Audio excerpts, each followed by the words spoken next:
Welcome everybody to Energy Talks. My name is Charlie. I'm the Educational Programming Assistant here at Future Energy Systems. Welcome, welcome. You take a seat anywhere you'd like. Before starting, I would like to respectfully acknowledge that the University of Alberta is located on Treaty 6 territory and the Northern Saskatchewan River territory of the Métis Nation of Alberta, a traditional gathering place for diverse Indigenous peoples.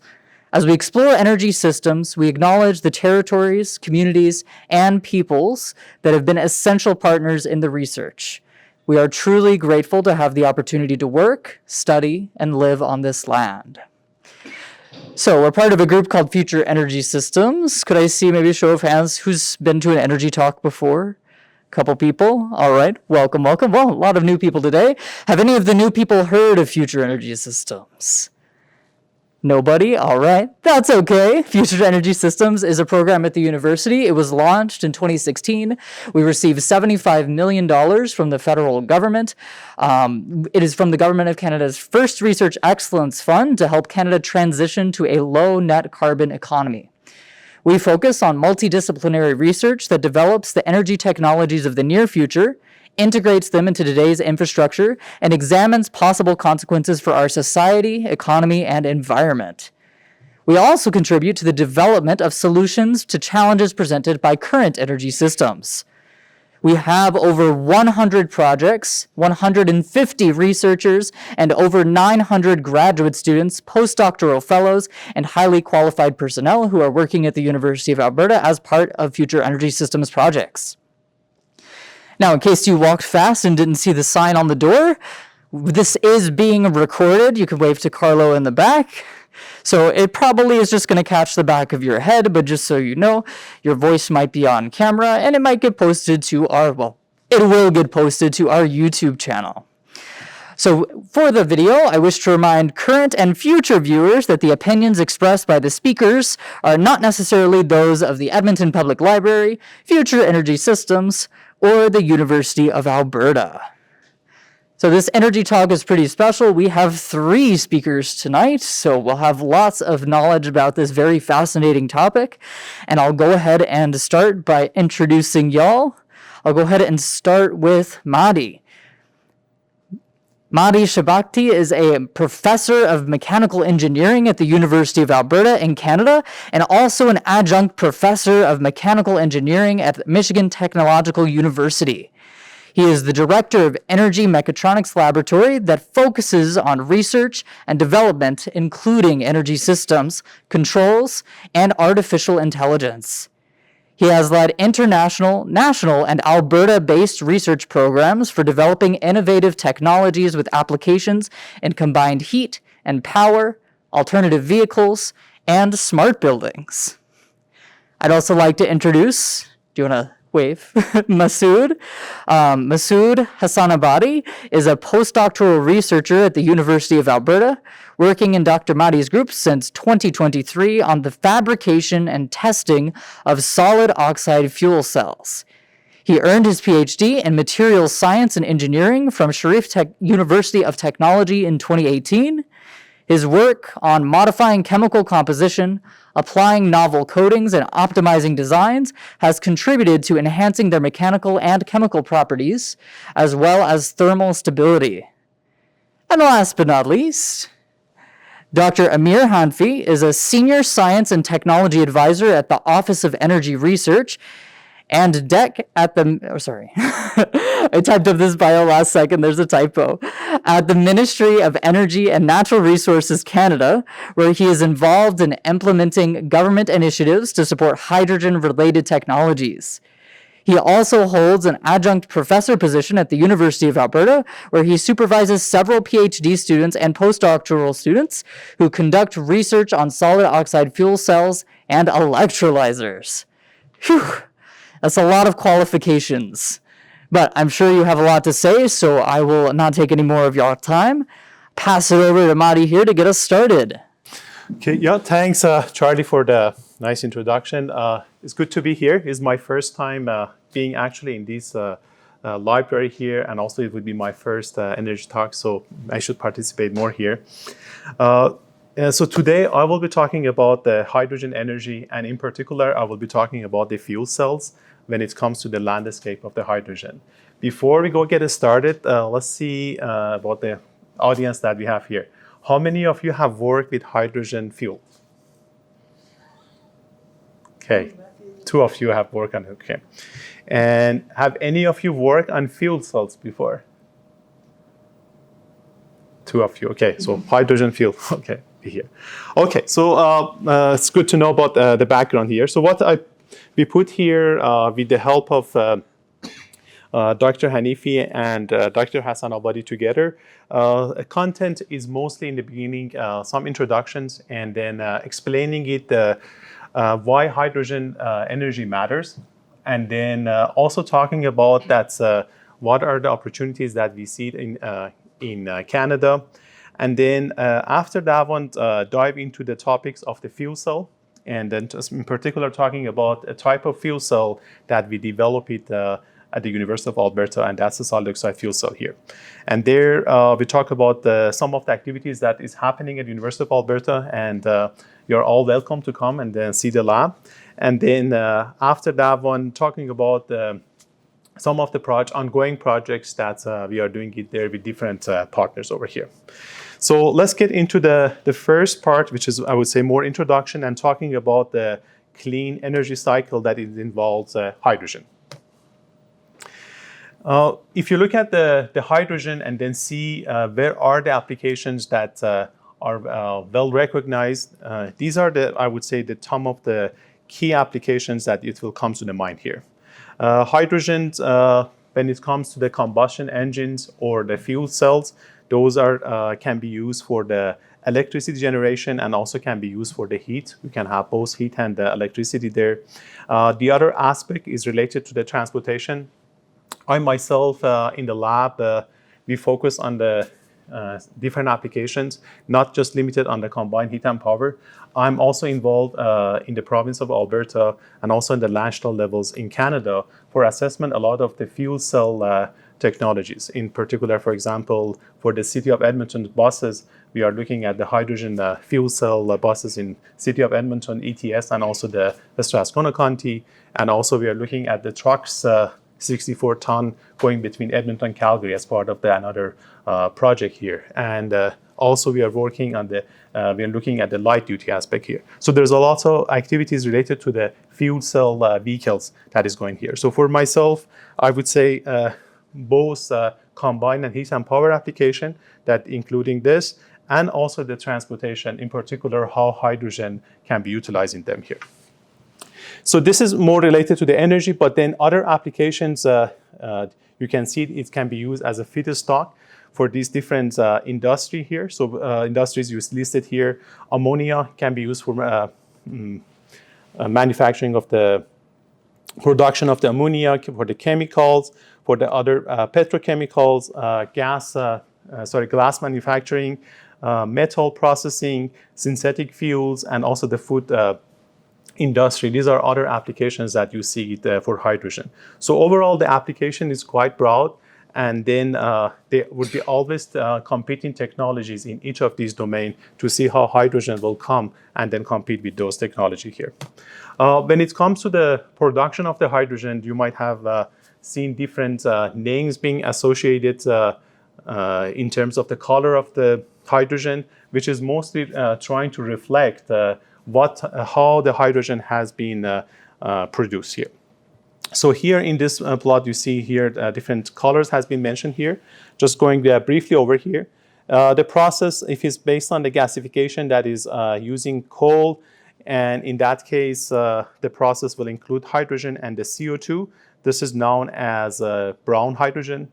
We have another category, we call it gray hydrogen, in which we are using the SMR, or steam methane reforming, that is using natural gas over here. In that case, we will have the output would be hydrogen and carbon dioxide, that it will be released to the environment here. Then there's another type which is a blue hydrogen. In that case, you can using SMR, but then you will be also using capturing the CO2 over here. So you notice the difference between here and here is that here you are trying to capture that CO2 here.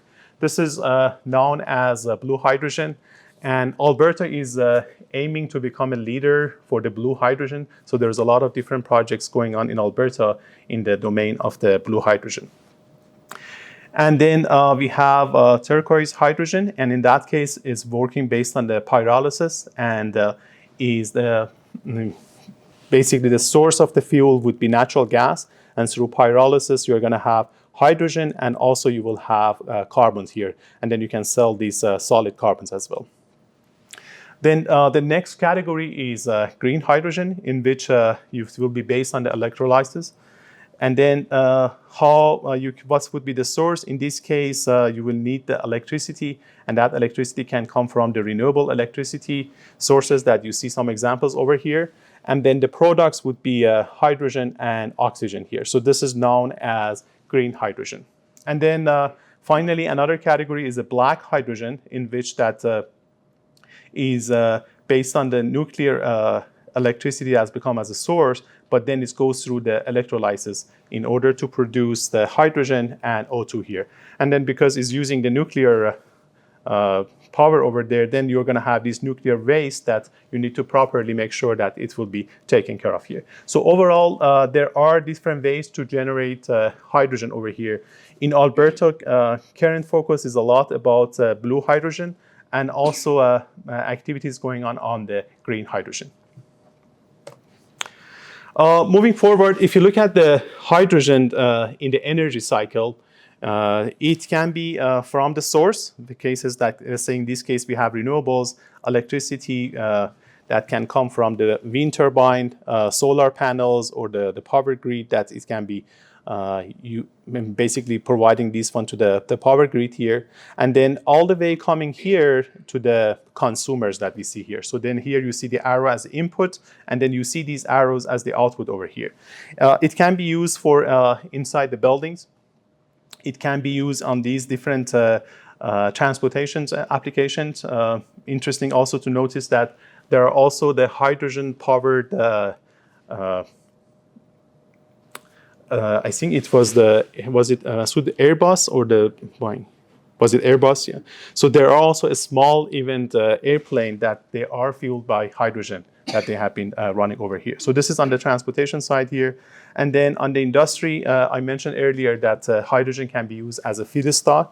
So these are examples of the feedstock over here. And then it can be also used for the generating heat. An example of the combined heat and power, you can use it for the commercial buildings and industrial sites, and also the residential buildings over here. And then these are examples that how it's contributing. One of the key factors would be that you see this arrow is both-sided, so then you can generate hydrogen, and then you can depending on the demand, you can supply it or use it over here. And then different ways to generate hydrogen has been also shown over here. In an example that would be in Alberta industrial side, you will notice that some of them hydrogen is being a byproduct that you have here. We had discussion before, let's say with the CNRL, and then they had hydrogen as the byproducts that happens over here. And then the other category, like a biomass-based hydrogen, this is another way that hydrogen through the thermochemical processes, it can generate hydrogen over here. And I would like to talk a little bit about the aspect of the hydrogen that can be used for the energy storage. This is from a publication that we published it in 2022 in the International Journal of Hydrogen Energy. This is primarily from the work of my former PhD student, Dr. Amir Hanifi. And then in this one, what you will notice here, we are looking at the different spectrum of the energy storage system here. You can have the different types of the energy storage based on the chemical energy, like a hydrogen fuel.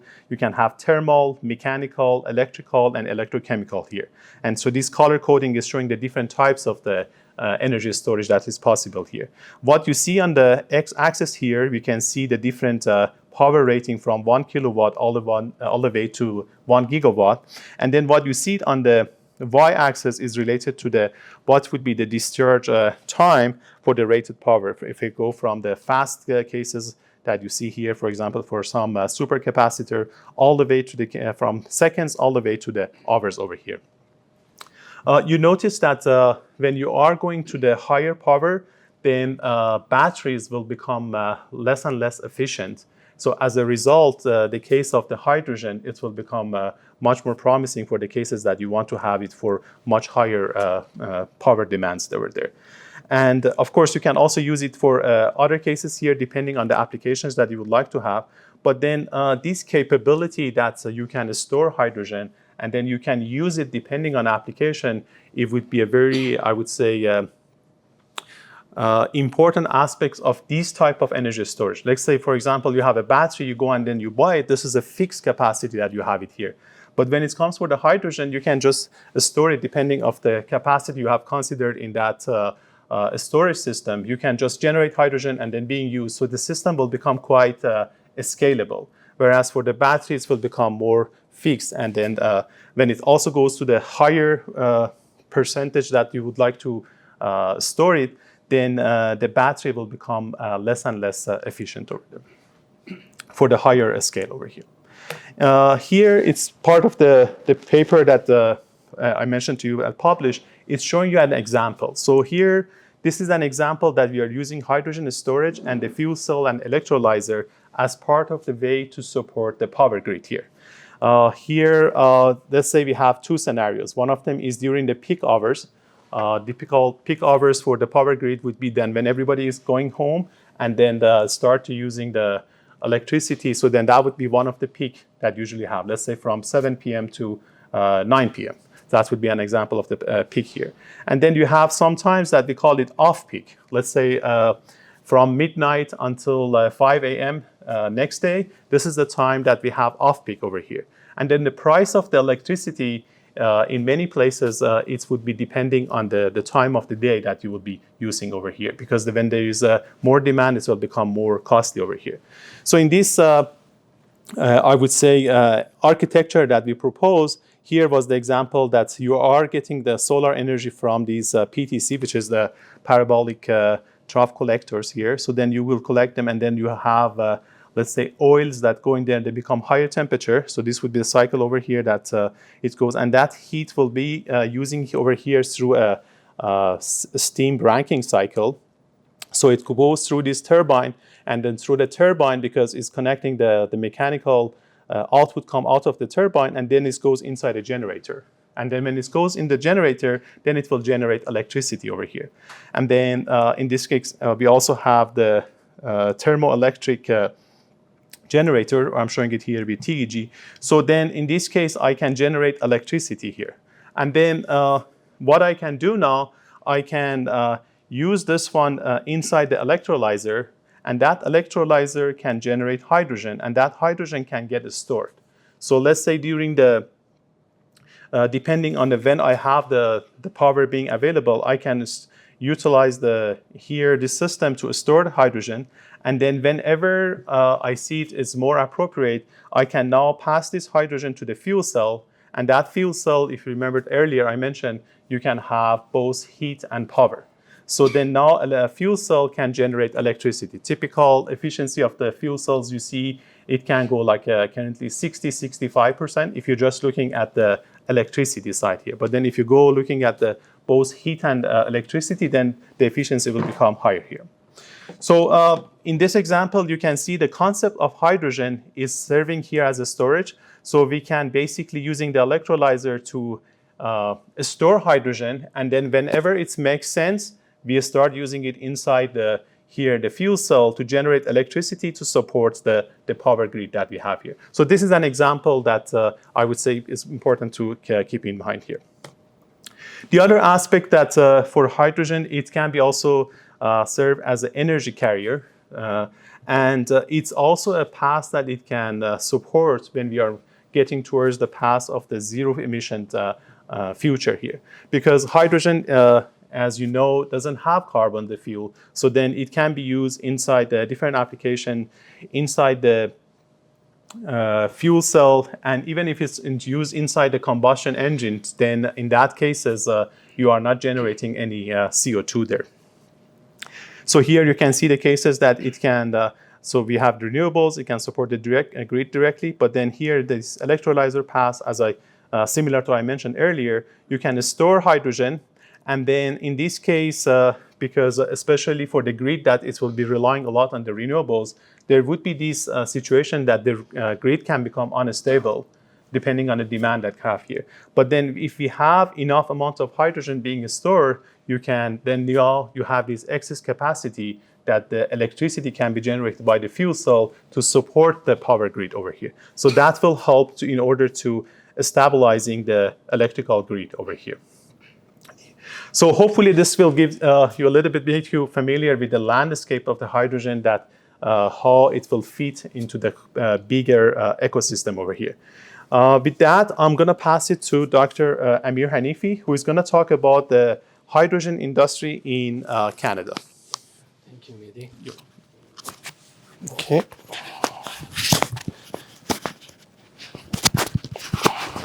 Hello, everybody, and thank you for attending in this session. It's Oilers game. You guys are here, so you should have loved the energy talks. Okay, so I'm going to give you a little bit background about the hydrogen strategies in Canada and Alberta, and which directions we are going towards 2050. So Canada is going to reach, all the countries signed the Paris Agreement that they will reach net zero by 2050, and Canada also signed this agreement. And hydrogen is going to play a big role in net zero by 2050 for many countries, including Canada. So for this purpose, to reach that target, in 2020, Natural Resources Canada, NRCan, developed the hydrogen strategy for Canada, which is also publicly available. You can download it and from NRCan website. And in 2024, last year, they released a progress report about the latest advancements of hydrogen. So basically, this strategy was in place to put Canada as one of the top leaders in the hydrogen economy in the world. In 2021, also, government of Alberta released the Alberta Hydrogen Roadmap, which has ambitious plans for hydrogen production. And as Mahdi said, Alberta focuses on blue hydrogen production because we have abundant natural gas resources in Alberta, which we can produce hydrogen from natural gas. And also, geologically, we can store CO2 underground, right? And Alberta would be a great place for production of hydrogen. At the moment, Canada is producing around 3 million tons of hydrogen per year, and 2.4 million tons of that hydrogen is produced in Alberta. And the first hydrogen hub in Canada is in our city, Edmonton, right? So Alberta is going to be a key hydrogen lead for the country. So the visions of the hydrogen strategy is shown here. As you can see, we are hoping to see a lot of fuel cell vehicles by 2050. In addition, fueling networking across Canada. As you know, several fueling stations have been developed in Vancouver, in BC, and also new fueling stations are going to be developed and open in Edmonton and in Alberta. Government hopes that 30% of Canada's energy system would be based on hydrogen. We would have new industries enabled by low-cost hydrogen. We would have significant reduction in GHG emission, and it produces significant amount of revenue for the country, and would place Canada as one of the top 3 global clean hydrogen producers, and produces lots of jobs in the country. As you can see here on the left side, today it's 2024. The main source of energy is from fossil fuels, and the weight of the fossil fuels is way higher than the hydrogen. Hydrogen is produced basically based on blue hydrogen, green, brown, and gray, and the share of green hydrogen is smaller than the others. But when we move towards 2050, this trend is going to change. So we would have a significant amount of green hydrogen production, and the weight of the fossil fuels would be less. In terms of production, we would have steam methane reforming coupled with carbon capture and utilization storage, electrolysis, which the source of electricity would be based on renewables, biomass gasification. For transportation of the gas, hydrogen is going to be blended with natural gas. As you know, ATCO is blending 5% hydrogen in the pipelines, and they are hoping to be able to increase it to a higher content because hydrogen causes embrittlement in the pipelines. So this change should be done in gradually by step. They cannot introduce 100% hydrogen because it will put the infrastructure in danger. But gradually, they are going to increase this blending, as well as there is another project by Enbridge in Ontario that they are blending less than 5%, probably 2%, as far as I remember, of hydrogen with natural gas. But the ultimate goal is to increase this content of hydrogen blending. And as Mahdi mentioned, hydrogen would have a lot of applications in heavy vehicles, in shipping and aviation, in heavy industries like cement, in aluminum, steel, those polluting industries, hydrogen would be widely used, as well as for residential heating. That would be a topic that we will cover today. So there are different projections for production and use of hydrogen when we move towards 2050. Different modelings have been done, and they have, as you can see, the different numbers we can see for the hydrogen production in 2050, because those modelings were done based on different policy, technological views, economic views. But as you can see, we will have a growth of hydrogen production. Like, for example, Canada Energy Regulator predicts that Canada would produce around 20 million tons of hydrogen by 2050. Now we are at 3. And most of that hydrogen would be green hydrogen based on electrolysis, but natural gas-based with CCS would have also a significant portion, probably 30%, and then biomass will have also some share, probably around 10%. And the hydrogen produced, again, these are some other projections, but the hydrogen produced will be mainly used in Canada. But some portion of hydrogen, probably 25% of the hydrogen would be also exported to other countries, especially in East Asia, like Japan, South Korea, Singapore. They are very interested to collaborate with Canada on hydrogen projects, as well as import the hydrogen from Canada. In terms of applications in 2050, also there are different views, but as you can see, it's believed that transportation will be a major sector for use of hydrogen. Heavy industry will be another consumer of hydrogen, as well as buildings for providing heat and electricity. So this is the information that was released by NRCan last year in the progress report. So far, Canada has been producing low carbon hydrogen, 3,450 tons per year. There are 80 projects going on, which are under construction in the country. And low carbon hydrogen is going to be developed, and around 5 million ton hydrogen is going to be produced, and over $100 billion investment has put already in this sector. In this map, you can see several projects that are going on in Canada. So these blue circles are the hydrogen production based on natural gas with CCS, as you can see, Alberta, and also some projects in BC are going on. And when we move towards Eastern Canada, we will see more of these green circles, which are hydrogen production based on electrolysis. We will have hydrogen hubs. So far, there are 8 hydrogen hubs under development. And by hub, we mean that a network that facilitates the production, transportation, storage, and utilization of hydrogen. And as I said, Edmonton region hub is the first hydrogen hub in Canada. And so there are a lot of activities going on in the country currently on hydrogen. And here is a short video about Edmonton Region Hydrogen Hub that I'm going to play. Okay, ready? Canada is a top 10 global hydrogen producer, with the Edmonton Region Hydrogen Hub at the center of it. We're driving demand for hydrogen across the entire value chain. Government, Indigenous, academic, industry, and economic development leaders are working together to kickstart the region's hydrogen economy.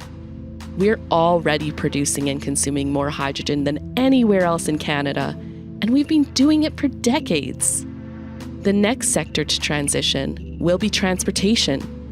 Over 60,000 trucks cover over 5 million kilometers every day within the region.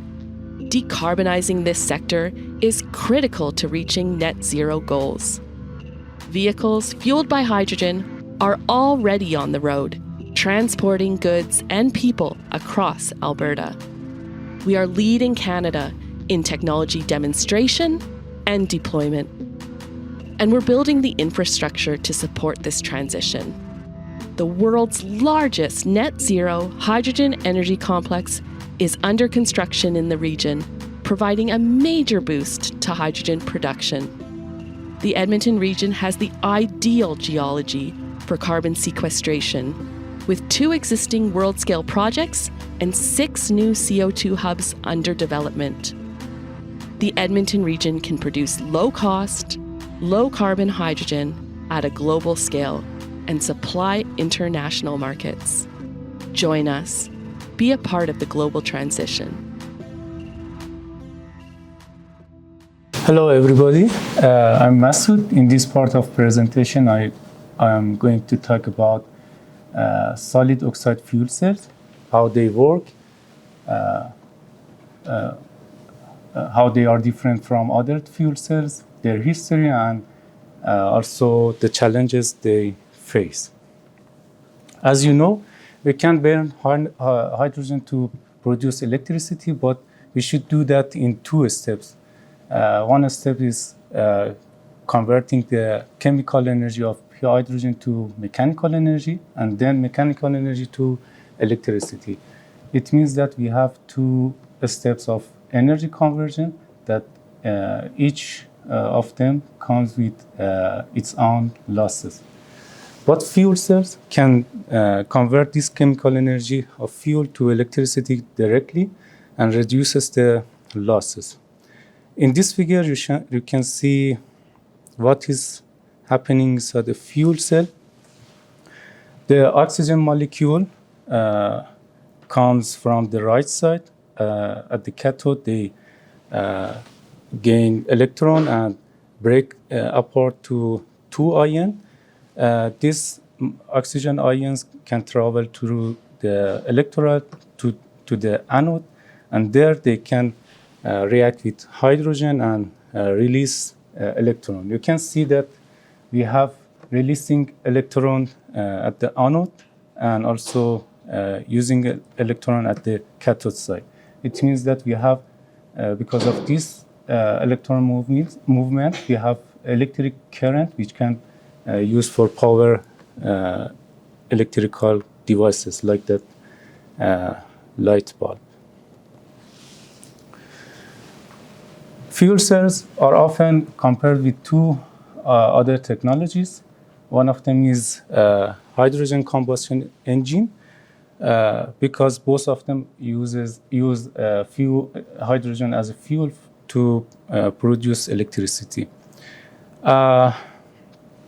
As I said, in these engines, we burn hydrogen and we have 2 steps of energy conversion, and also a large portion of energy is lost as heat, and that's why we cannot have efficiency higher than 50% for these engines. And also because of high temperature inside the engine, the oxygen and nitrogen from the air can react and generate NOx gases, which are harmful to the environment. And also because of combustion and mechanical movement, they can generate lots of noises. But in contrast, fuel cell efficiencies can be reached up to 60%, and they have no emission, and also there is no moving part in them, and they can operate silently. The second comparison is with batteries. As you know, the capacity of batteries is limited, and also they need times to be recharged, and also they are suitable for short-term power storage. But about the fuel cell, you can refuel them quickly, refuel their tank quickly, and also you can store hydrogen for long time. And if you need more power, you can have bigger tank instead of bigger fuel cell, because, for example, for batteries, you should have more batteries or bigger batteries to have more capacity. This table compare different types of fuel cells, and you can see it sorted the fuel cells based on the operating temperature. The solid oxide fuel cells have the highest operating temperature. I would like to compare SOFC with PM because I think you have probably heard about them more. Here you can see that SOFC has a solid ceramic electrolyte, but electrolyte is in PM is polymer, and also PM is suitable for mobile application, for example, for small vehicles, but SOFC is more suitable for stationary application and heavy industry. If I want to compare solid oxide fuel cells with other fuel cells, I would say SOFC is fuel flexible because of high temperature. They are not sensitive to contamination, and they can use impure hydrogen and also hydrocarbon gases. But for PM, you need pure hydrogen as fuel. And also they don't need expensive catalyst. Other fuel cells, for example, PM needs a special material like platinum, which is expensive because they are working at low temperature. And the efficiency can reach up to 60% or more. And also we can use this SOFC as a combined heat and power system because the quality of heat is high, the temperature is high, and we can transfer it and use for different application. In this form, the efficiency can reach over 80%, even 90%.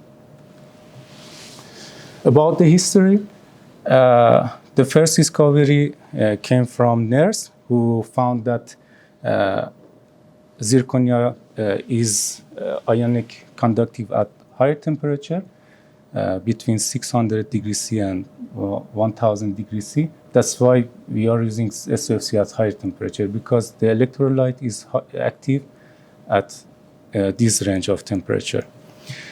The first fuel cells were fabricated in tubular shape in 1937, and for first time they could produce electricity. After about one decade, the planar cells were developed, and they could increase the power density. It means that we could have more power in a given volume. The first installation of the SOFC in Canada was in University of Alberta, and also after 1 year in 2004, the residential SOFC was installed in Ottawa. They were pilot. In late 2000s and early 2010s, several companies succeeded in commercializing SOFC for first time. For example, Bloom Energy in United States, CFCL in Australia and some companies in Europe and Japan. Even though the solid oxide fuel cell is now commercial, the research is continuing to reduce the operating temperature, increase lifespan, and also improve the performance. The power output of solid oxide fuel cells can be maximum 1 watt per square centimeter, is about 0.5 watts per square centimeter.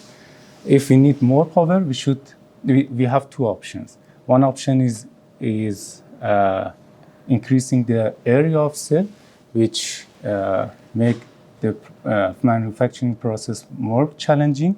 And other option is connecting several cells in series to make a SOFC stack and increase the voltage and power. You can see in this figure how they can be arranged inside the stack. There is some interconnect to connect the anode of one cell to cathode of next cell. And also we have some channels to supply hydrogen and air to the both sides of each cell. And also we have some other parts here for example, current collector for improving the electrical connection between the cell and connector, and sealing for preventing any leakage. High operating temperature creates serious challenges. For example, we cannot use a common metal alloy and also polymeric sealant for such high temperature. And also manufacturing process is complex because the cells are thin and also fragile, and we need sometimes high temperature for sintering, for example, 1400 degrees C. And hydrogen and oxygen can easily react at high temperature, and in case of leakage, it can be dangerous.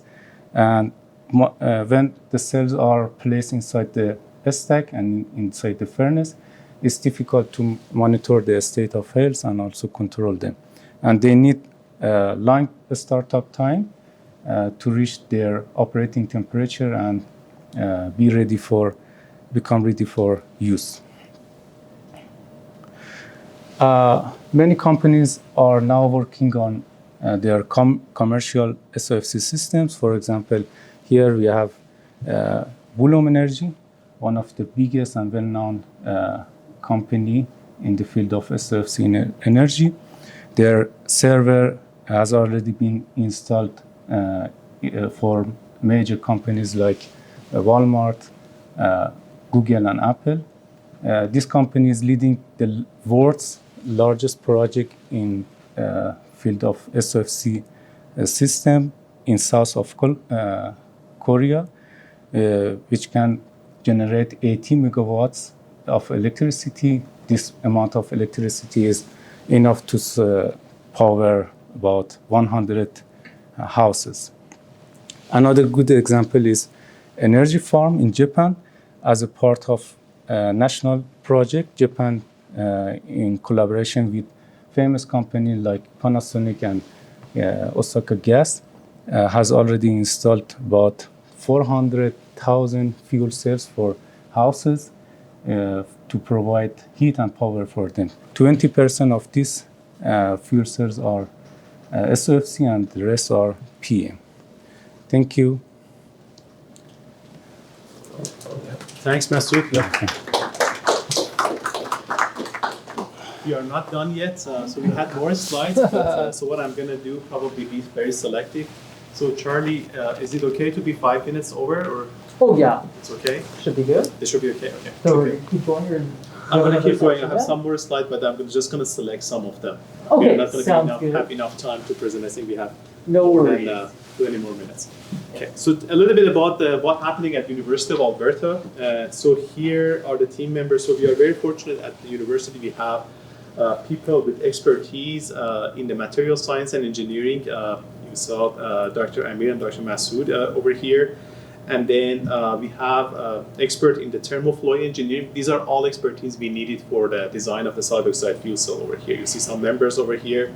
On the data analysis of them, you see two members over here. I think we are fortunate. One of them is here. If you can raise your hand, thank you. And then we also do the techno-economic study to understand that what would be the prospect of this technology. Then we have on the control side of it, we have two members over here that you see them over here, Professor Bob Koch and Ali Reza is a PhD student. Then we have in the area of artificial intelligence, AI, and the machine learning that the team members are working here. And I think Mohammed, you are here, so Mohammed is one of the team members here. We also have members from the power electronics, which is the electrical engineering department here. So overall, this is a quite, I would say, interdisciplinary field. We have people from the chemical material engineering, electrical engineering, mechanical engineering, and data science, all working together over here. This is some of the images of the labs that we have over here. And basically, we have two fully equipped labs that we are doing the fabrication. Without going into a lot of details, there are two different types of the cells you can fabricate it. One of them tubular, and then here you can see the steps that need to be followed here. There's also the planar cells that we also fabricate, and then you can see the steps like from the slurry preparation, tape casting, sintering, and deep coating. These are the steps that we follow. This is unique to the University of Alberta that we come up with the process that it would be, I would say, patented by the university, how we do this process. We are not disclosing a lot of details, but how actually do it to make the cells that would be durable is one of the expertise that coming with all these 10 members together. We put together a very short video. This is explaining the process, so let's watch this one.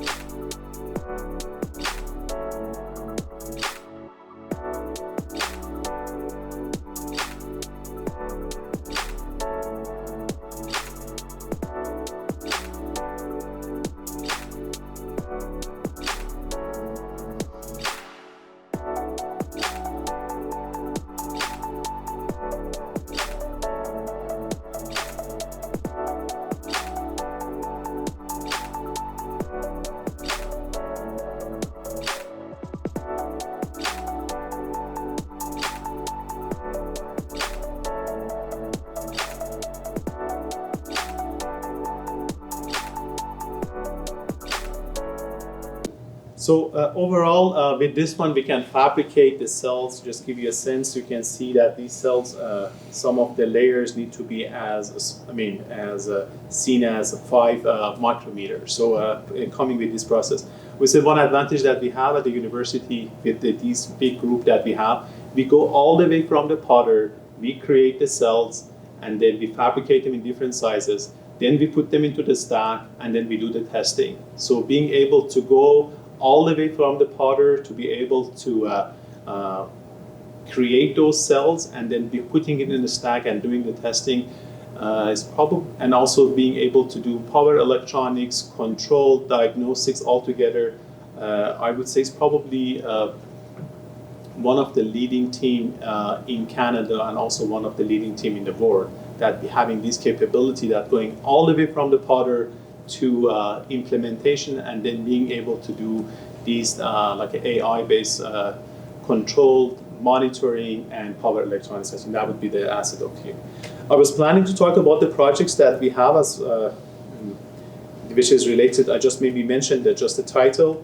This is related to the work that we are doing now. We are developing a stable, high-efficiency solid oxide fuel cell stacks, and then which is relying based on the novel fuel cells, which is based on the history that over 15 years of the research being done at the University of Alberta, and then also utilizing the advanced design and also the machine learning control over here. And I'm not going to be able to go to these details. Time allows, I will explain them. But what we are targeting in terms of objective We would like to reduce the temperature of these fuel cells that they are currently at 750. We wanted to bring it lower because with that one, the degradation rate of the fuel cell will decrease. We would like to increase the electrical efficiency that we have, going with the target 78%. And the overall efficiency, because fuel cell can do heat and power, we are targeting to reach to the 95%. Currently is known that they can reach to 80%. And then the other part is related to the utility cost. This is the target that we are trying to go, would be in the range of the $300 per month. And also the lifespan, which is related to the degradation. The target is that to increase it to be able to support it for 10 years here. This, I would say, is a multiple funding resources that we have used. I would say it's almost about maybe $2.5 million projects that we have had. Some federal funding, you can see NSERC, provincial funding, Alberta Innovates, University of Alberta Future Energy System, ATCO Gas is part of it, and also Cummins with the headquarters in the US has been also with us in the past years here.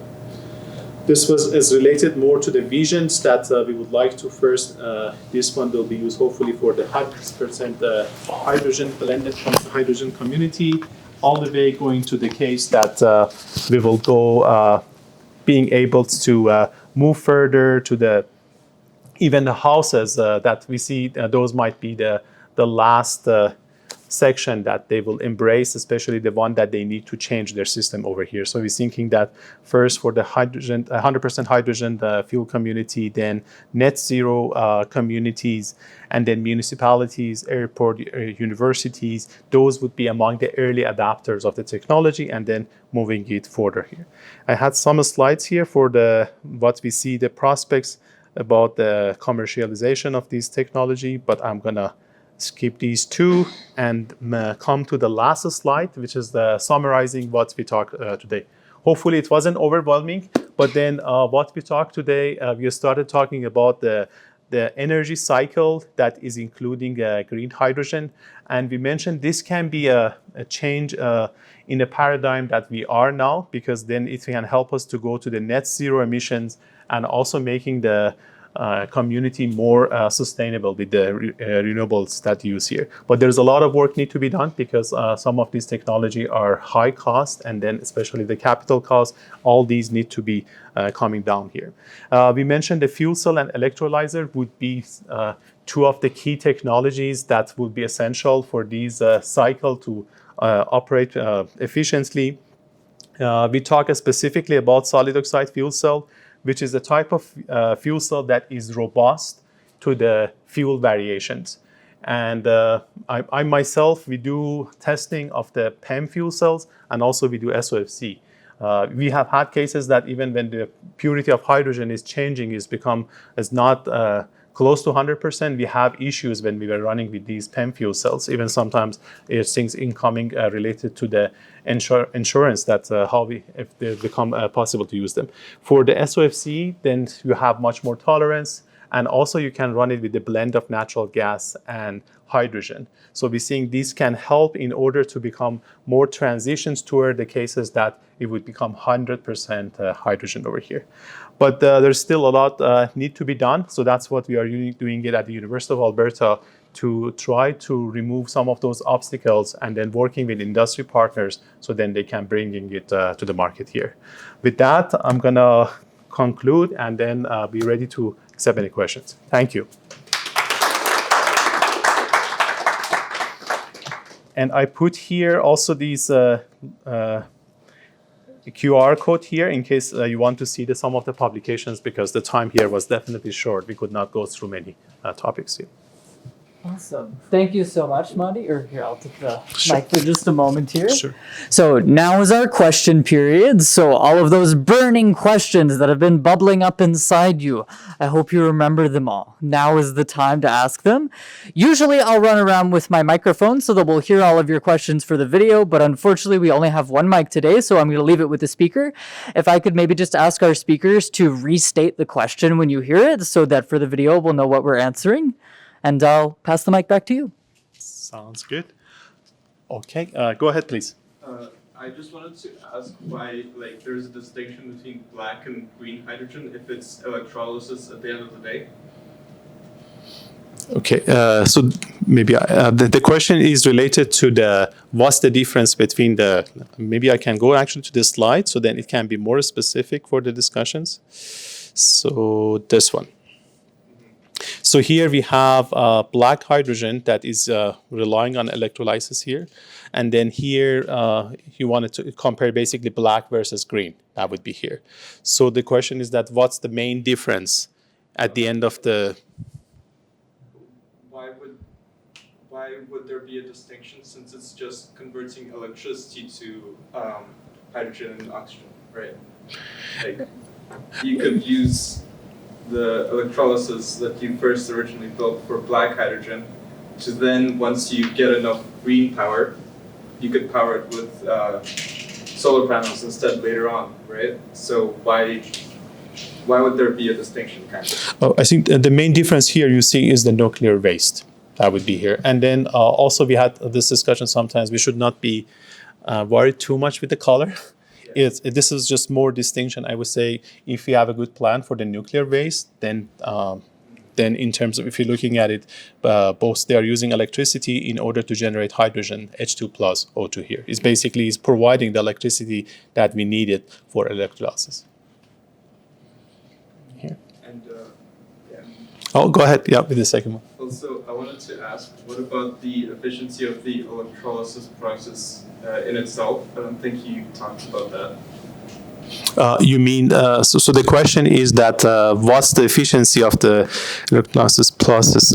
I think we have one slide. Let me see if that one helped to answer your questions here. But this is comparing different techniques. That is different hydrogen production technologies, which we are comparing, and we are moving from colors. Honestly, we are talking about carbon intensity when we talk about hydrogen.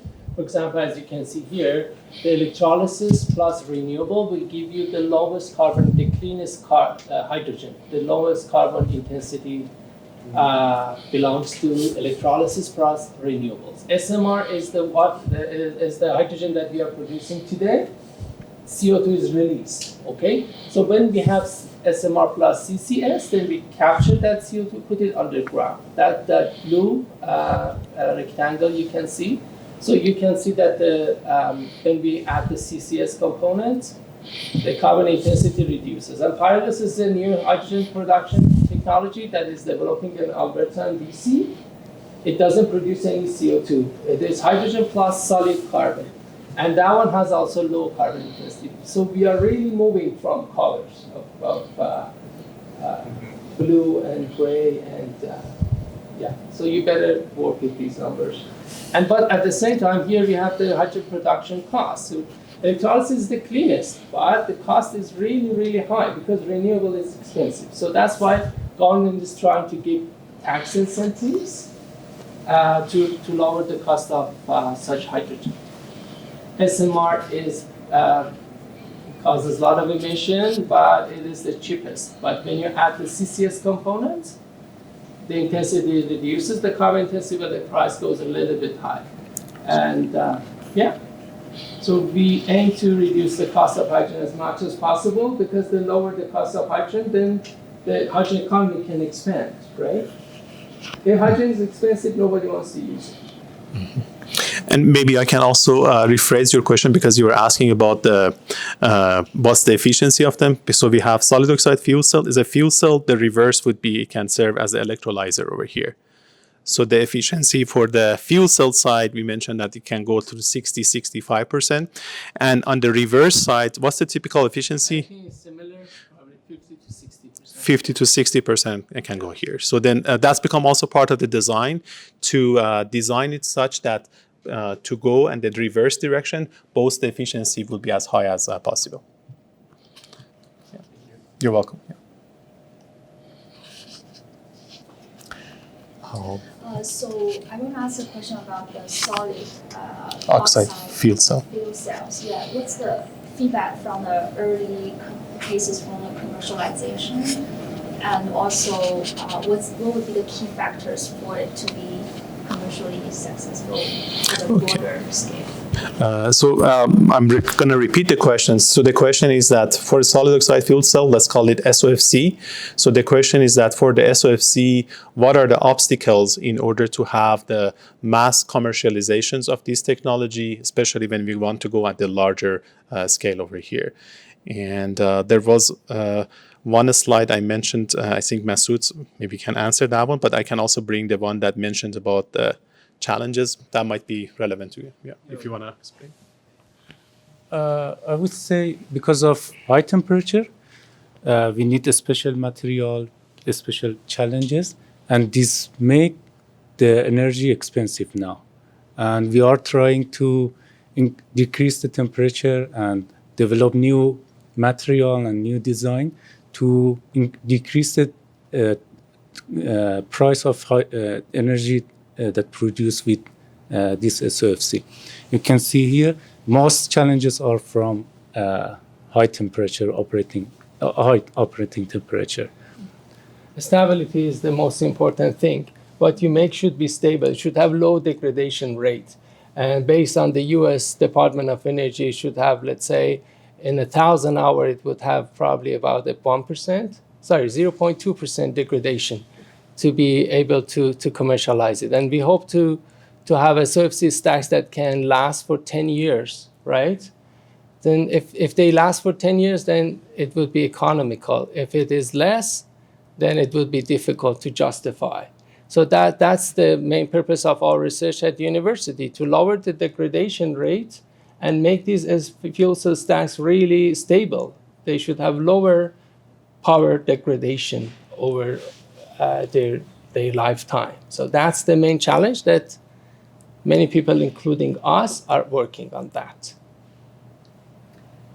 Could I ask a follow-up question? So I see a few cases you could apply it to residential houses. Yes. So what are the considerations for the safety part when it's applied to residential houses or communities? You mean in terms of safety of hydrogen? Of the cells in high temperature? Yeah, high temperature. If people are concerned about hydrogen leakage, right? We understand hydrogen can cause explosion, but the thing is that because this is high temperature, if there's a little bit leak of hydrogen, hydrogen would react with air and produces a steam. So this should be pretty safe. And for the general concerns about safety of hydrogen, they are developing new accurate sensors to detect hydrogen, right? And also they are trying to develop materials which are compatible with hydrogen, like they are developing, for example, new coatings for pipelines that can improve the embrittlement issue of the pipeline. So there are a lot of activities to enhance the safety of hydrogen use also, not only in SOFC, but also in other applications. So, yeah. Would temperature be a concern? No, in this case, because it's high temperature, so hydrogen would react with, if it leaks, it reacts with air and produces steam. So, but is high temperature in general an issue? Having 1,000 degrees Celsius in your house? No, because that heat would be used to provide the heat that the house is needed. So we are not operating really at 1,000 degrees. We aim to operate around 600, 650 degrees centigrade, right? And that heat would be used also, that unit would produce both electricity and heat for the house, right? And the heat will be used to heat the house as well as heat the water. What else maybe that heat can be used? The other part is also keep in mind, I would say, I didn't mention about the commercialization. When we look at it, we see it is the start more on the commercial sector, commercial buildings, industrial sites, and then later we will see more and more in the residential. Although this case is more related to the residential, would be here. But then even the temperature, let's say, of the cells are 700 degrees C, is inside. You will never be able to touch any parts over here. But we expect it will start more from the industrial and the commercial building sector. Then later, more and more, we see it on the residential buildings. Yes, please. Well, would it be safe in case of malicious tampering? Like if, for example, during the transportation, like what if someone, like, let's say there's a truck carrying like hydrogen fuel cells, and someone maliciously rammed into it. Would it be like safe from explosions, or like? Sure. Maybe we can repeat it. So the question is that in the case of hydrogen, if we have hydrogen, let's say the truck has hydrogen, then if any accident happens or any threat comes from that one, is it safe to use it over here? So what happens, because I don't know if you have followed the news for, let's say, for the fuel cell vehicles. So there are already fuel cell vehicles that they have been passing those safety standards, and they are on the road here. Even I mentioned earlier, so City of Edmonton, we are testing fuel cell buses. So the buses that there are all passengers sitting over there. Or we will be testing trucks that go between Edmonton to Calgary. Those are 64-ton trucks that they will go over here. So what happens, because there are safety features have been already embedded in those systems. So in case of any accident happens, you have a lot of things that it will shut it down. So then it will maintain it safe here. But then if there would be a very, I would say catastrophic accident that happens, somebody come and then it's a very bad accident, those things can happen here. I myself, because I also teach on the area of vehicles, I work also on the electric vehicles. So for electric vehicles, when you have lithium-ion battery, those can also go on the fire over here. So, but you see many people are using the electric vehicles, and then there is no concern over there here. Yeah, it's a good question. Yeah, thank you. Yes, go ahead, please. There's something called cogeneration generators. It's like this. It works like this. For this one. Cogeneration of heat and electricity. Cogeneration generators. Generator that produce electricity, but they have cogeneration, both they produce electricity also heat. Yes, SOFCs like that. Like that. It produces both heat and electricity. Yes. Yes. So maybe I can repeat the question. So if I understand correctly, do you mean fuel cell SOFC can be used for cogeneration? Is that the question? No, I'll speak about the concept of that. There was a photo in there. Photo energy file. Okay, I mean the one that I was showing earlier. Okay, so let's go over here. There is a concept like cogeneration. Like there are generators, they produce electricity, but also they produce heat. The heat, they work as same concept, like the generators. You mean, so maybe that's a good point I can mention here. So we have, let's say, a ratio, we call it heat to power ratio. So what we did, we look at the buildings in particular, 3 buildings in Edmonton. We look at them over the years, let's say from during the whole year, how is that heat power ratio changes. For example, in the winter, in the January and February and late December, we have a lot of that power ratio would be a lot on the heat side. And then when it comes to the months like July, let's say in Edmonton's, then you will need more electricity. And then what happens in this technology, you can adjust the heat and power ratio. So when we are talking about the electricity, we say is a high-grade energy. So in terms of thermodynamics, we call it has high exergy. You can easily convert electricity to the heat here. So what happens with this technology, you can adjust that heat power ratio by the control you do it here. So depending on the need of the building, you can adjust that ratio to see here. So then that will help to be, of course, would be cogeneration of the heat and power, but that ratio can be adjusted based on the demand and the needs. Sure. Yeah, as you mentioned, also you have an electrical engineering team working on power electronics. They are working on a new subject. Can you give me a brief information? The aspects that what happens, maybe I can not go into a lot of details because it will become confidentiality. So the question is that on the power electronics, let's say for electrical engineers that are involved, what aspect do they focus here? Maybe I can show you here one fuel cell. Then yeah, maybe this picture will help you. So one of the challenge with this fuel cell is that you have the input to the whole stack, which is the fuel and air going to the whole stack. But then what happens, you have different cells. If one of these cells got a problem, then let's say the temperature gradient of that cell start to become higher. And that's going to propagate and have effects on the neighboring cells. And that can accelerate the degradation that we see in this stack.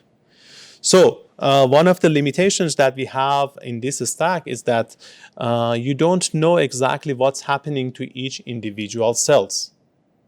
And also what you are controlling the input to the whole stack. As part of the work we are doing in the power electronics teams, we are trying to see how we can improve what we call it observability. So we know what's happening in each of the cells, and also improve controllability, how we can control this thing. You're welcome. Yes, please. Just more of a general question. You had a slide that showed the energy system in 2050 being dominated by green hydrogen, right? I think you are referring, let me bring it here. You mean this one? Yeah. That would be here, so okay. That's consistent with the pledge to reach net zero by 2050. So a pledge to reach net zero by 2050 is also a statement of intention to continue polluting for another 25 years. So given that we're already at 1.5 degrees of warming, like the first threshold of the Paris target, that puts us on track under that scenario to be at about 3 or 4 degrees surface temperature anomaly by 2050, which in the continental North America would be more like 6 to 8 degrees. So how does that context factor into that vision, or does it? Yeah, I think even this one you see, even Canada is, thinking about 30%. Megatons of greenhouse gas reduction. Alberta's emissions are like 275 million tons a year. Correct. So that's really a drop in the bucket. So that implies continued emissions of, 500 million tons a year nationwide at a time when we're already at 8 degrees. Correct. Yeah. So if I repeat the questions, the question is more related to the if we even follow the timeline that we saw it in this presentation, we're still going to generate a lot of greenhouse gas emissions, and that's the environment factor and then the temperature increase of the climate. So still we're going to have lots of issues that would be here. 100% agree that there is a lot of work need to be done. And then especially one of the main barriers for this technology is because they are more expensive. Without going to the details, because of confidentiality, let's say an example of the, let's say I got a fuel cell, let's say bus versus the case of the diesel bus. So the price of fuel cell bus might be like currently 2 times the other one here. So there's a lot of capital investment need to be done, and that needs a strong pledge to me from the government and also consumers to see how they can support. Because a lot of these one will go to the end users, and if the end users don't embrace, we are talking about developing this technology for combined heat and power, and then one application would be in the residential buildings. But then if people all want to do like a natural gas burners furnace in their house, and if there's not enough incentive to support them, then we are going to have all the problems that you mentioned over here. So I would say that will affect on the roadmap of what government in Canada and Alberta need to plan on it here. But then I agree, this will not be enough. Yes, please. I also had a question about the practicality of like hydrogen fueled cars rather than electric cars. Because if you're using the fuel cells to charge the electric vehicles, you're first converting electricity into hydrogen, then hydrogen back to electricity. So that, like you said, currently it's 60% efficiency to convert electricity to hydrogen, and 60% to convert it back into electricity. So you get a 36% efficiency overall. Why would you not just use a battery-powered electric vehicle where you're just directly using electricity in the first place? Correct, yeah. And I've worked a lot in that, so maybe I can repeat your question. So the question is that every time we are doing the energy conversion, we are going to lose and the efficiency is going to drop. So if we converted the electrical energy, we use it, let's say, in the electrolyzer, we convert it to make it hydrogen. And then with that hydrogen, we convert it to make it, run it in the electric vehicle. So because of these multiple conversions we do, then the efficiency will drop. Because every time we do that conversion, the efficiency is going to be multiplied by the other one. So the efficiency will drop. So the question is that, should we do this, or should we just go and then have the electric power grid, and then we just have electric vehicles or plug-in hybrid electric vehicles that they can be providing over here? It's a good question. I have worked quite a bit in this field because of a lot of testing that we do it over here. I would say it depends how that electricity is generated. So that's one factor. It will have a major impact. For example, for the University of Alberta, we look into the different, University of Alberta have over 170 vehicles that they use it for different applications. For example, campus security, that the buses that go between different campuses, the vehicles that the mechanics they use, and they have different. So each of them have different applications. So the question was for us at the university, which vehicle technology should we choose? So we also did some studies looking at these aspects together. It's become very much depending on how the electricity power was coming. So when in our analysis, we look into how is the carbon CO2 intensity of Alberta's grid. And as you know, this CO2 grid intensity of Alberta is among the worst in the whole country. So it will be very different if you are driving an electric vehicle in Quebec or BC compared when you are driving the electric vehicles over here. So that's one factor we need to see, that where is that the source of electricity is coming. So that's one. But then the other aspect, which is relevant to some other studies that we have done. So for electric vehicles, you will always relying on the battery. But the case that you have like a fuel cell, you can have combined heat and power. And in some applications, in the cold places like Edmonton, in the winter, you need a lot of heat. And then when you have the electric vehicle, during the winter, you need to use the battery directly in order to run electrical resistant heating or the heat pump to provide heat. On the other side, the efficiency of the battery will drop. And you also need to bring the battery's temperature to higher. So the efficiency of the electric vehicles in winter, especially when it is very cold, is dropped substantially. But then, so we in fact look into how sensitive are the efficiency of this system to the temperature. Electrical vehicles come first, being the most sensitive to the temperature environment. Then the fuel cell was the second, and then the diesel was the least sensitive over here. But in the fuel cell, because you have this combined and heat and power that we talked, so then you can provide it for the case in the winter. But then when it was coming into the summer, we could see that the efficiency of the electric vehicles was way better that you mentioned.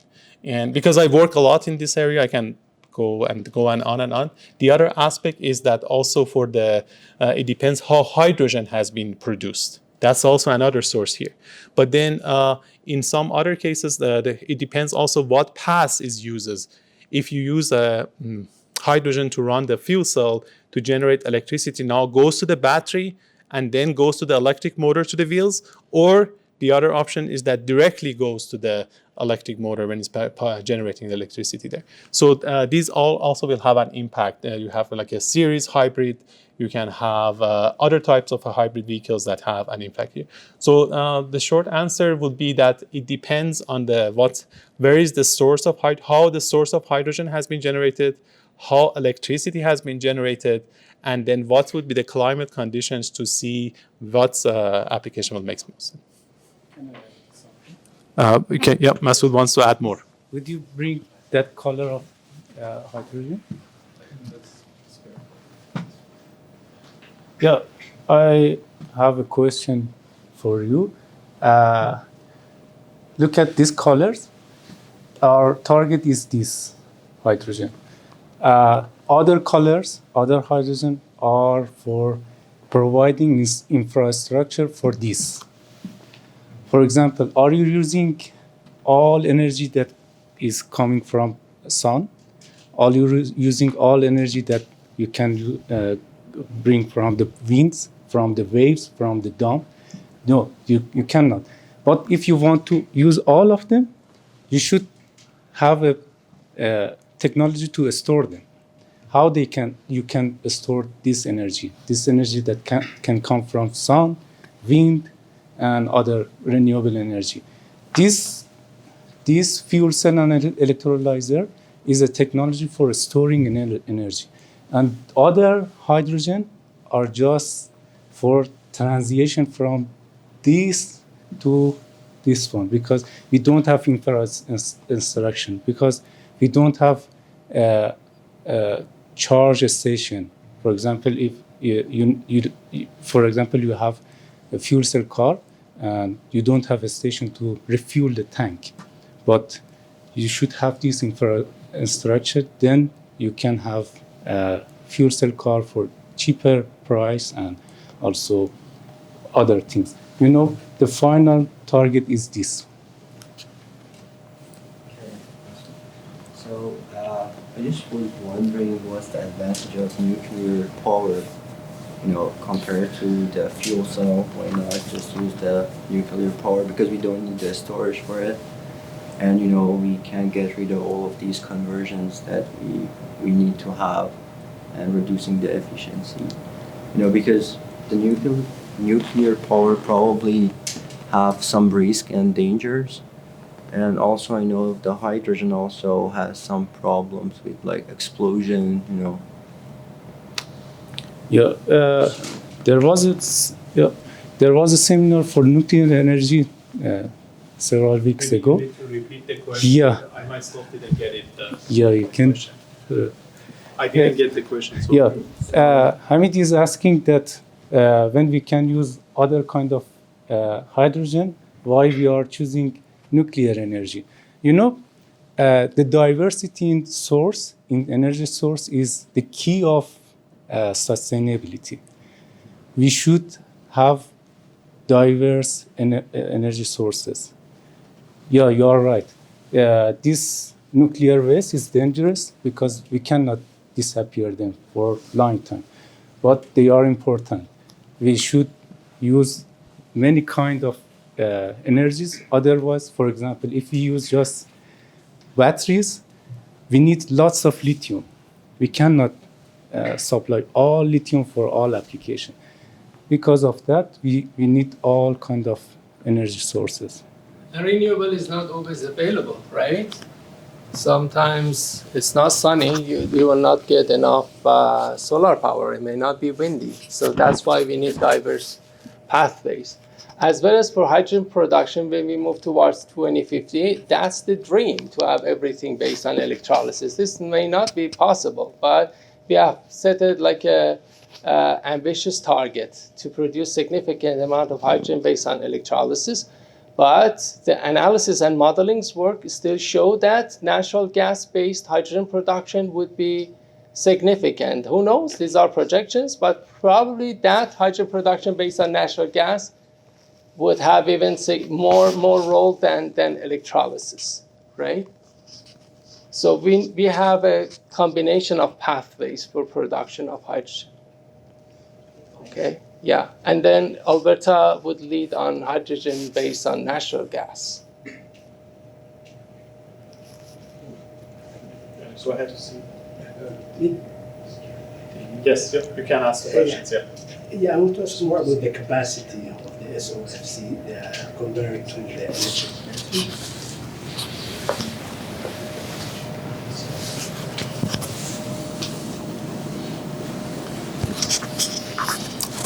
So the question is about what's the capacity of the solid oxide fuel cell here. So this is an example for the commercial solid oxide fuel cell. You can see that for the range that they could provide, this is for the commercial sector here. I can zoom in so you can see better. So you can see for the cases like a 25 kilowatt here to 100 kilowatt to megawatts. And the case that we are fabricating at the University of Alberta, it's in the we want to target for like a 5 kilowatt as a start, because you can have more of these stacks, so then the power will go higher. And then there was one slide, I think you came after, was this slide. When it comes to the hydrogen storage, then you can see for the hydrogen as being a storage, you can support for much higher capacity. You can see here for 1 gigawatt. When it comes to the if you compare them to the battery, because battery, the efficiency will become substantially lower when you go at that high power. So then you can see much more promises for the hydrogen storage over here. So this is for hydrogen storage. The other one is related to the case of the solid oxide fuel cells. So you can go, you can have 5 kilowatts for the house, but then you can easily go for hundreds of megawatts. I don't know if, Amir, if you know the largest size SOFC industrial plant. I know 1 megawatt. So 1 megawatt is an example that is currently being developed here. So it's quite scalable. You see from a case of like a 5 kilowatt for the house all the way to the megawatts. Lots of good questions. Thank you. Yes, please. Is there not also a negative environmental impact to electrolysis due to the amount of water required and the wastewater produced as a result? So the question is related to the electrolysis. Then what are the consequences, because you are going to use the water and electricity in order to generate hydrogen? So what would be the consequences of that one here? I think I'm going to pass it to Dr. Amir. He would be good to answer. Yeah, you're right. So electrolysis uses massive amount of water depending on the efficiency. It can vary between 10 to 25 kg of even water. So wherever electrolysis is going to place, they should make sure that they have massive amount of water available. Some suggest that next to oceans, and they do some water treatments to be able to. So that is one of the drawbacks of electrolysis. One is massive amount of water needed, another is the electricity. Okay? The electricity source also needs to be clean, because if the electricity used for electrolysis is not clean, the carbon intensity of that hydrogen could be worse than SMR, right? Thanks, Masood. University. These questions are very good. Yes, the question. I think there was a very similar also question. There was also a very similar question in the hydrogen convention. There were discussions here, and then people even looking at the even water generation, because in some of the remote community, they may have difficulty, and they were thinking to how you can even on the reverse side, because the fuel cell now you can generate hydrogen. So there's a lot of research going on the aspects of the water as well. Any other questions? Yes, please. So my question is, how AI can be used to optimize the process of its like hydrogen supply chain, starting from its production, transportation, storage, and its use? Okay, so the question is, when we are looking at the, let's say, the cycle of the hydrogen, then how can we make sure that is a fully optimal operation would be here? Correct. I think for this case, usually we say that we have different components in the system. And then if we focus on the one of them being optimal while the others are not optimal, is not a good way. So in that case, we need to looking at the whole cycle, making sure when they are all coming together, the cycle efficiency would be the highest. And that necessarily might not necessarily mean that one element should be the most optimal part over here. So that's why we need to look into the whole cycle, where is the demand, and then how even that demand cycle, when it's come there, it can be optimal to the conditions that we will be running it here. So to me, integrated optimization will be a solution for the whole cycle, not just focusing on the element. Okay. Any other questions? Yes, please. I was just thinking when we were talking, you were saying that it's the dual power, it produces heat and energy. Yes. And in wintertime, heat, great, need that. Summertime, you don't need the heat. Could you use like a Stirling engine to recover that heat into electricity? Is that a thing that anyone's thought of? So the question is that these heat power ratio will be different depending on it. So now is the question related to the summer? Yeah, it's because you can't maximize 100% electricity. You're going to have some heat, especially at 700 Celsius. So now the question would be, let's say if we have the case in summer that this fuel cell is producing heat plus electricity, we have a good use for the electricity. So what can we do with the heat would be here. So there are, what happens, we looked into the houses for the water in the houses, to warm the water, that's also a portion of the energy that is used in the house. And that one will be even during the summer for people, like say, taking showers, the one that is used in the laundry and others. So there would be a certain amount of energy that will be needed for warming the water for the use in here. So that would be one aspect. What happens in some other cases, they also, especially when you have more district, they have used it, for example, for warming the swimming pool. Would be here. So those this would be another application. There are also other type of the air conditioning, like a chillers, absorption chillers. For those, you can use the heat in order to operate the absorption chillers, which is different than the vapor compression chillers over here. So there are so many innovative ideas how to use that excess heat in order to make the whole system optimal. I actually just wanted to add on to that. So in house renovation, I've overseen the install of on-demand water heaters, and like that would be a perfect. Oh yes. I've overseen the install of on-demand water heaters, and like operating at those temperatures, it would be perfect. You wouldn't need to store the heat. You could just pump your cold water through this unit and instantly have hot water on demand. Thank you. Any other questions? Yes, please. So I just want to circle back to the question earlier. You said that diversity of energy sources is key to sustainability, but you're really, by identifying green hydrogen as a goal, you're aiming to rely on weather-dependent energy sources at a time when weather is becoming off the charts, non-linear and unpredictable, as opposed to relying on energy sources that are reliable. Like last January, when it was minus 40, we set a record of 12,384 megawatts of electricity production. We all got an amber alert on our phones because it was dark, we weren't getting any solar power, wind turbines weren't spinning because it was too cold. So we were a couple of days away from 4.5 million Albertans freezing to death, basically.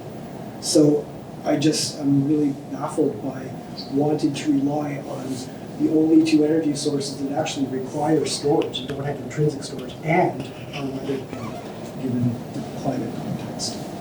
Okay. Yeah. So do you want to repeat the questions? Okay. So my understanding is that you mentioned that these hydrogen production pathways are not reliable source of energies for the future. Is that your question? Well, weather dependent. We got 10 energy sources. Yes. 2 of them are weather dependent, and you're saying those are the ones you want to rely on. Okay. So electricity from renewable is not always available. You're right, but in the summertime, it's sunny. Hydrogen can be produced through electrolysis, right? At the time that renewable is not available, there are other sources of electricity, like, for example, hydroelectricity can be used, or natural gas-based hydrogen production is important, right? Alberta has the infrastructure to produce hydrogen based on natural gas. This is a key objective which is outlined in the Alberta Hydrogen Roadmap.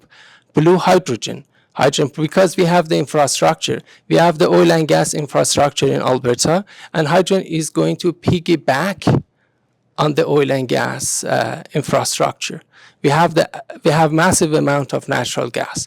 So we have also storage capacity underground. We have salt caverns. We have depleted oil and gas reservoirs which can be used to store CO2, which is captured from natural gas conversion to hydrogen.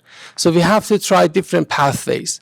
And this is a journey that we are going to go towards 2050, and it would have lot of obstacles. So that's why they are suggesting we have to try with a combination of pathways to reach to net zero.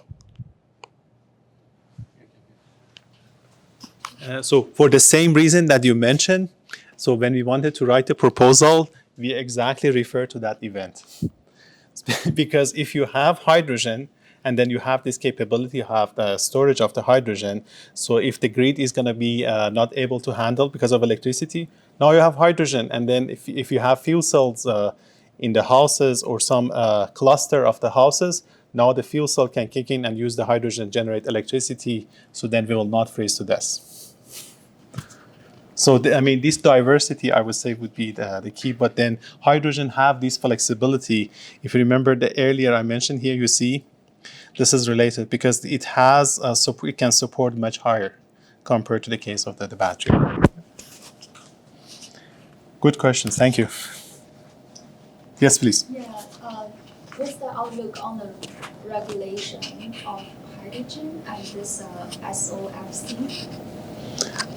So the question is that what are the basically the current situations? Are you talking about Canada or world? If you could comment both, what's the current and the outlook? So basically the question is that where we are in the regulations over here. What I know from some of our industry partner is that I think they are working with the government in order to make sure for the utilities. Let's say even you want to have blended of hydrogen and natural gas to the houses here. Those regulations need to be developed. We talk about the issue about the safety. So in order to have these safe, let's say even not pure hydrogen, the blend of hydrogen and natural gas to the houses, those regulations need to be get formed. I know this is a hot topic currently, that they are working with the government in order to come up with those regulations. So this would be also an important factor that when those regulations are in place, that is considering safety and other aspects into the consideration, then we can see more easier penetrations of this technology in the, let's say, residential houses here. So I would say is not completely there, is under development. I don't know if, Amir, you want to add any more?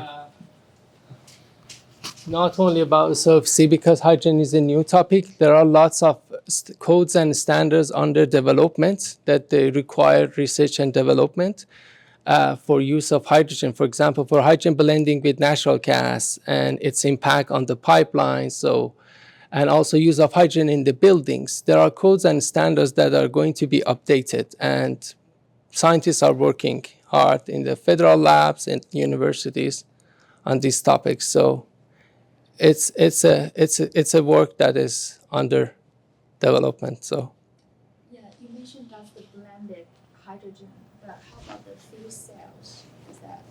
Are there separate regulation for that? It will be separate regulations for fuel cells, right? But because SOFCs are not at commercial stage yet in Canada, that's a topic that probably people would be worried in 2 or 3 years or so. It's not a concern at this stage. It will be a future concern.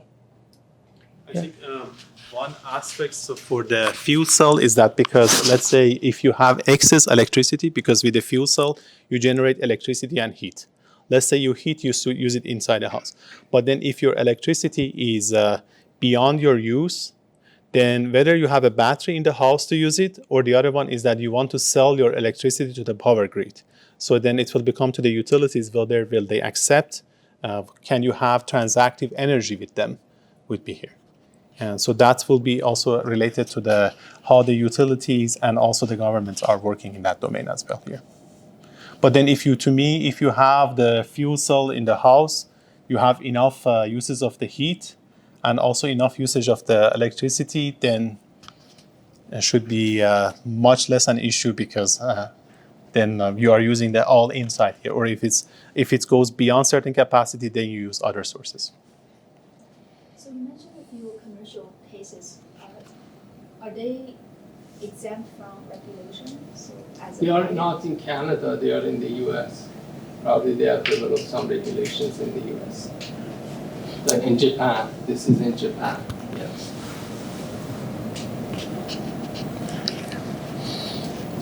Okay. Any other questions? So what's the record for the how long it goes? This is only my second time hosting. So I did think we this is- pass the previous I one? believe we have. If not, These are then some you good can ask more questions. Are we good? Then we passed the previous one? We have. I will say we have. Okay, so thanks so much for all these good questions.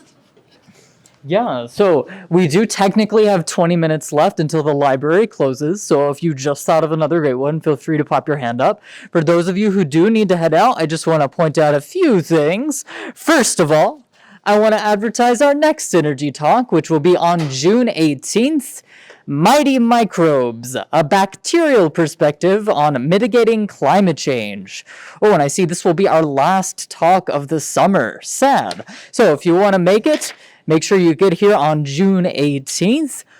Also, when you're heading out, EPL has put out these paper surveys for us. There's also a QR code which can take you to a digital version, I believe, and some pencils. They always appreciate it when we fill those out. And if you would like to hear about all of our upcoming energy talks, including the ones that are happening in the fall, there is a QR code taped on the door. You can sign up for the Future Energy Systems newsletter and hear about all of the other exciting talks and other exciting things that are happening at the University of Alberta. Did anyone think of a question while I was giving that spiel? All right, I'll pass it back. But if you need to leave, do feel free to sneak out. Sure. How big are these fuel cells that would be in your house? Right? Would they be the same size as a furnace, or are they much larger? I would say shouldn't be as should be smaller than this. That's what our expectation. Because the stack is as not. And that would be to power a house? 5 kilowatt stack. Yeah. But then you also have some peripheral components in order to have them. But my expectation would be if you're looking at the furnace, it would be this should be a smaller. That would be my expectation. And another advantage is that these SOFCs, they are high temperature, they can work with the blend of hydrogen and natural gas, right? Correct. So that would be also one advantage, that they can run with a blend of hydrogen, natural gas, and then that can be embedded as part of the design. And my expectation would be, although the furnaces are also not that noisy, but I expect this technology would be even much more quiet. It's quiet. Yeah. Just another fun factor. So because we have also testing the fuel cell for vehicles. So what happens in the trucking industry, the truck drivers, one of the issues that they have is that they will lose their hearing over the years because engine is very noisy and is also shaking. So when we did some of those, with some other partners, when they did asking some drivers to drive fuel cell trucks, then they were quite happy from the perspective that it was very quiet. So noise factor, especially for some application, would be also important. If you got a small apartment and that noise, by having the CHP, combined heat and power unit, in your house, so then I would expect that the case of the fuel cell would be much more quiet. Yes, please. Also, like a quick question. What about like the weights of it, like in a car, for example? How much would it weigh compared to like let's just go with batteries for now, like compared to like current lithium batteries, like. So just give you a perspective, because we are testing fuel cell and electric and diesel buses of the city. So electric bus is about 16.5 ton, let's say. I apologize. No. So batteries are very heavy. So as a result, when we are looking, let's say, electric bus versus the diesel bus, I would say they are at least, let's say, 4 ton heavier. So as a result, when you look at the tires of the electric buses versus the tires for the diesel buses, the tires for electric buses, they are having a higher pressure, and the type of materials that when they use, they need to be much more robust. So batteries are way heavier compared to the case over here. But then I would say the fuel cell will come between. If I compare diesel, fuel cell, electric, the fuel cell would be between here. I have those numbers because we have been testing those, but I don't remember it on top of my head. How would be left? But let's say a diesel bus would be, let's say, 11.5 ton. So it depends on the weights that you have, but it's substantially higher in the electric buses here.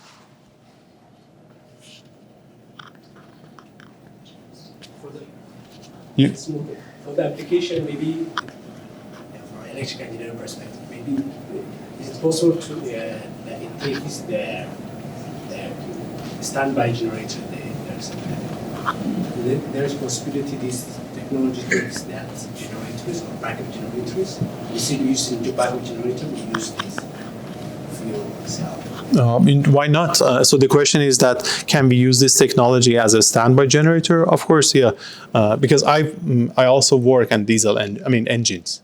Yeah, I have worked on the engines for about 25 years, and I've worked on engines, fuel cell, and also the electric. So yeah, the same concept of the standby or the emergency power, you can also run it with these fuel cell, because you just need the supply of the hydrogen and the fuel. So then you can have, let's say, the house is powered by the power grid, and then if there's anything, the power outage, so then it will switch to this system. So it should be the same concept, yeah. But then it would be much more quiet.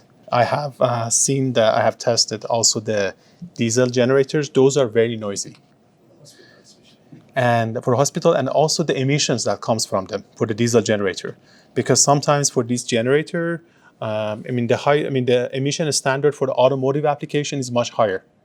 You regulate NOx, PM, and then the CO and many others. But then when it comes to the generator application, may not be. And even sometimes the way that people are using this generator, if you go and measure what's coming out of the engine, and then, so it's a different standard. So if you look at the automotive, then marine in the application, and then this emergency power, then you can see for the cases of the automotive is way more restricted over here. So generally, if I have a standard or the emergency generator that is on the fuel cell, then it would be definitely much cleaner and much more quiet. Wow, it looks like if we ask you more, then you're going to ask a lot of good questions. Any more? So let's thank everybody for staying this long. Yeah, thank you.